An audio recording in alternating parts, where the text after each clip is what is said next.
Part 1. Business Mistakes Broke Coaches Make. Part 2 of 2. Now, not staying organized with software and machines that help keep your office clutter-free. It's called a paperless office. I'm looking around my office and, boy, I could use one of these machines that I'm about to recommend. Scan things in and keep clutter and paper off your desk and tables, etc.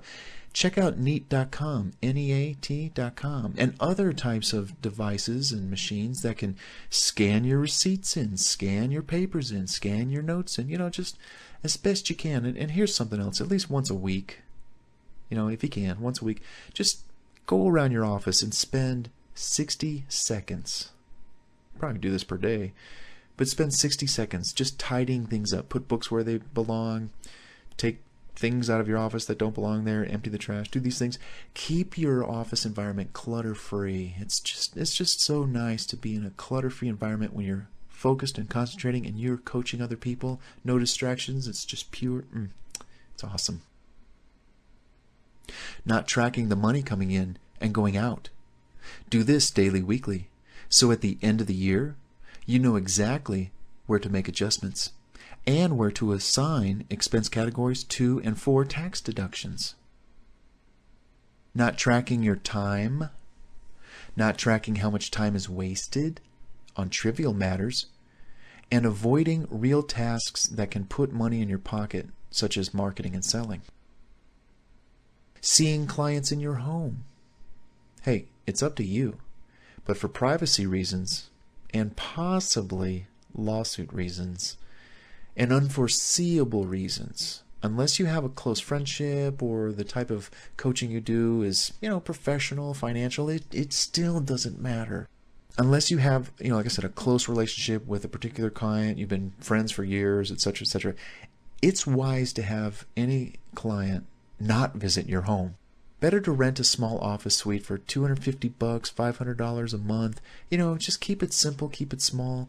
If a majority of your work is done over the phone, but you have to meet someone in person once a month, and it's just one client, choose to meet them outside of your home if you work predominantly in the home. If you already have an office, well, hey, good for you. You've already got it made. It's just a thought. Some clients are not a problem, but overall, just keep your home separate and private. Spending more time performing tasks that aren't either sales-related, marketing-related, or service-related. In other words, here is my 60-30-10 rule. 60% of your time should be spent on marketing, selling, and closing and attracting new clients. 30% of your time should be spent serving those clients and earning money. And then 10% of your time should be spent managing general business operations.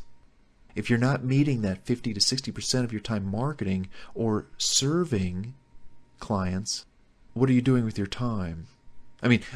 Unless marketing is 10 to 30% and you're servicing clients, upwards of 50 to 70% of your time, then hey, that's great. Making money?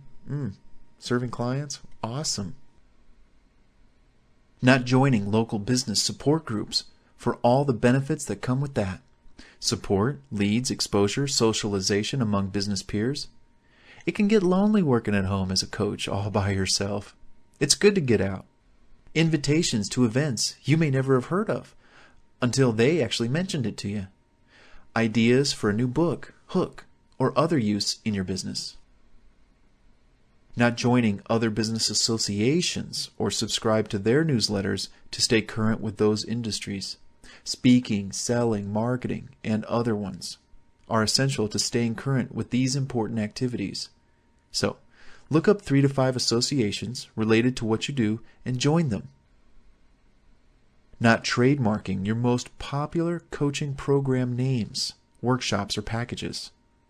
Not doing so could cost you recognition and money if others start using those names in their coaching business. It could really mess up your search engine results for one thing. This would require you to spend $300 to $400 per trademark, and maybe you only have to do 1, maybe 2, maybe 3 in a year. And then once they're done, they're yours. Then hunt those down who are using your trade name and send them a sweet letter from your attorney that says cease and desist. Hey, this is my trademark and you're using it? You don't want to hear from my lawyer a second time. Trusting virtual assistants and or webmasters with too much responsibility, such as a website, domain name, hosting, email setup controls, shopping cart controls, email list building software controls, usernames and passwords to other online services and accounts, all of that has risk. This is another huge area where coaches have experienced these business mistakes. They can really mess with you if you don't pay them. For example, these webmasters and virtual assistants and graphic designers and service providers, they can get nasty on you. They can hold your website hostage. They can shut down your website. They can lock you out of your own accounts. I've seen it. You should maintain control over your own business, your own accounts. Every webmaster will eventually leave you, largely due to high turnover. No one should be trusted 100% with your coaching business, ever. You need to know where all these accounts are. You need to know what the usernames and passwords are. You need to know how to manage this kind of stuff. And if you need help, go to mytrainingcenter.com. Another business mistake coaches make is, have they done their homework on their ideal client to find out what their issues are, troubles, obstacles are that the coach can solve? Typically, a coach will start a coaching business based upon what their love is, their passion, what they feel inspired to do. And there's no market. So focus on what the client needs and not what you want or what you feel driven to do per se. Go where the money is. You can try to pitch your coaching ideas, but when you get less than an optimal response, find out why by asking, if you're not interested in the coaching service I provide, what problems are you currently experiencing that I can help you with? In asking and listening, you just might find the niche you didn't quantify early on. With this information, you might open new doors in your coaching line of services. Upgrading and replacing old software and online services with the latest and greatest equipment to keep up with the demand and serviceability is another business mistake coaches make. At least upgrade your laptop or your tablet or any of the equipment you use every 2 to 3 years, and actually now it's 1 to 2. Watch out for new online services that you can pay for, maybe monthly, that do more for you under one login account. Most coaches use cell phones or landlines to conduct their coaching calls. I recommend you get a Google Voice number or other type of online provided telephone number and a phone app for your cell phone. This allows you to give out an independent phone number for your business, which forwards to your cell phone and allows you to make calls using, for example, the Google Voice number and caller ID so your client identifies your call. It works great for me. For example, if you got a Google Voice number and you had it forwarded to your cell phone, and in your contacts for your phone, you could set it up so that the name of this incoming caller ID is a client of your coaching business. This works great for me.